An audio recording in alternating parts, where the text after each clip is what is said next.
السلام علیکم۔ پس منظر میں آگے چلتے ہیں اور دیکھتے ہیں کہ حضرت ابراہیم علیہ السلام کے اعلان کے بعد کیا ہوا۔ جی، اس اعلان کے بعد حضرت ابراہیم علیہ السلام پر مصیبتوں کے پہاڑ ٹوٹ پڑے۔ باپ نے کہا میں آگ کر دوں گا اور گھر سے نکال باہر کروں گا۔ قوم نے کہا ہم میں سے کوئی تمہیں پناہ نہ دے گا۔ حکومت بھی ان کے پیچھے پڑ گئی اور بادشاہ کے سامنے مقدمہ پیش ہوا، مگر وہ یک و تنہا انسان سب کے مقابلے میں سچائی کی خاطر ڈٹ کر کھڑا ہو گیا۔ باپ کو ادب سے جواب دیا کہ جو علم میرے پاس ہے وہ تمہیں نہیں ملا، اس لیے بجائے اس کے میں تمہاری پیروی کروں تمہیں میری پیروی کرنی چاہیے۔ قوم کی دھمکیوں کے جواب میں اس کے بتوں کو اپنے ہاتھ سے توڑ کر ثابت کر دیا کہ جنہیں تم پوجتے ہو وہ خود کس قدر بے بس ہیں۔ بادشاہ کے بھرے دربار میں جا کر صاف کہہ دیا کہ تو میرا رب نہیں بلکہ وہ ہے جس کے ہاتھ میں میری اور تیری زندگی اور موت ہے اور جس کے قانون کی بندش میں سورج تک جکڑا ہوا ہے۔ آخر شاہی دربار میں فیصلہ ہوا کہ اس شخص کو زندہ جلا ڈالا جائے، مگر وہ پہاڑ سے زیادہ مضبوط دل رکھنے والا انسان جو خدائے واحد پر ایمان لا چکا تھا، اس ہولناک سزا کو بھگتنے کے لیے بھی تیار ہو گیا۔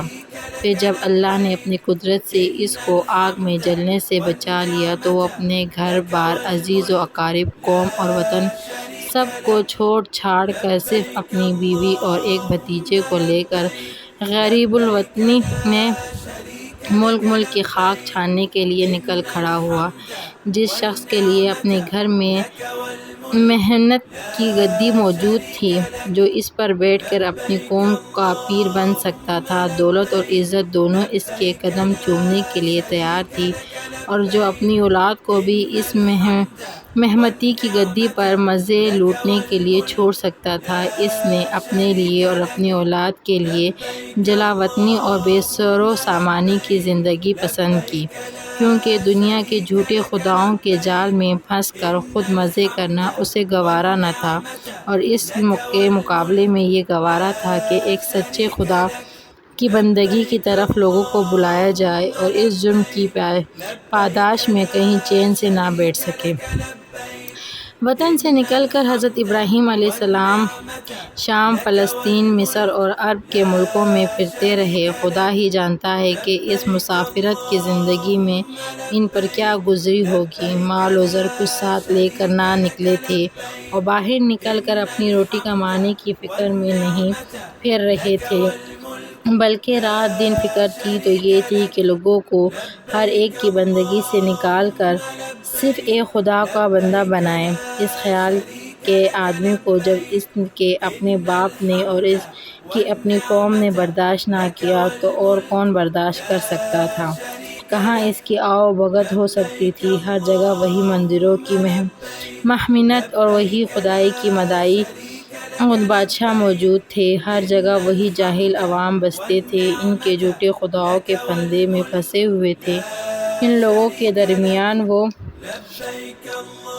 وہ شخص کہاں چین سے بیٹھ سکتا تھا جو نہ صرف خود ہی خدا کے سوا کسی کی خدائی ماننے کے لیے تیار نہ تھا، بلکہ دوسروں سے بھی اعلانیہ کہتا پھرتا تھا کہ ایک اللہ کے سوا تمہارا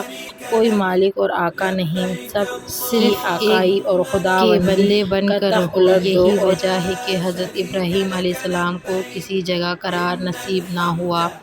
سالہ سال بے خواہ نما پھرتے رہے، کبھی کنعان کی بستیوں میں تو کبھی مصر میں، کبھی عرب کے ریگستان میں۔ اسی طرح ساری جوانی بیت گئی اور کالے بال سفید ہو گئے۔ آخر عمر میں جب 90 برس کے پورے ہونے میں صرف 4 سال باقی تھے اور اولاد سے مایوسی ہو چکی تھی، اللہ نے اولاد دے دی، لیکن اللہ کے بندے کو اب بھی یہ فکر نہ ہوئی کہ خود برباد ہوا ہوں تو کم از کم اپنے بچوں ہی کو دنیا کمانے کے قابل بناؤ اور انہیں کسی ایسے کام پہ لگا جاؤ کہ روٹی کا سہارا مل جائے۔ نہیں، اس بوڑھے مسلمان کو فکر تھی تو یہ تھی کہ جس مشن کو پھیلانے میں خود اس نے اپنی عمر کھپا دی تھی، کاش کوئی ایسا ہو جو اس کے مرنے کے بعد بھی اسی مشن کو پھیلاتا رہے۔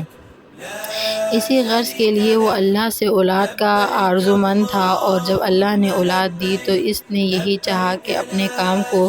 جاری رکھنے کے لیے انہیں تیار کرے۔ اس انسان کامل کی زندگی ایک سچے اور اصلی مسلمان کی زندگی تھی۔ ابتدائے جوانی میں ہوش سنبھالنے کے بعد ہی جب اس نے اپنے خدا کو پہچانا اور پا لیا تو خدا نے اس سے کہا تھا کہ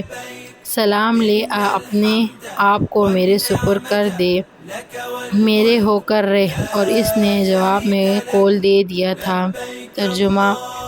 میں نے اسلام قبول کیا، میں رب العالمین کا ہو گیا، میں نے اپنے آپ کو اس کے سپرد کر دیا۔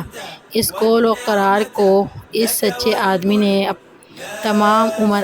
پوری پابندی کے ساتھ نبھا کر کے دکھایا۔ اس نے رب العالمین کی خاطر صدیوں کے آبائی مذہب اور اس کی رسموں اور عقیدوں کو چھوڑا اور دنیا کے ان سارے فائدوں کو چھوڑا، اپنی جان کو آگ کے خطرے میں ڈالا، جلا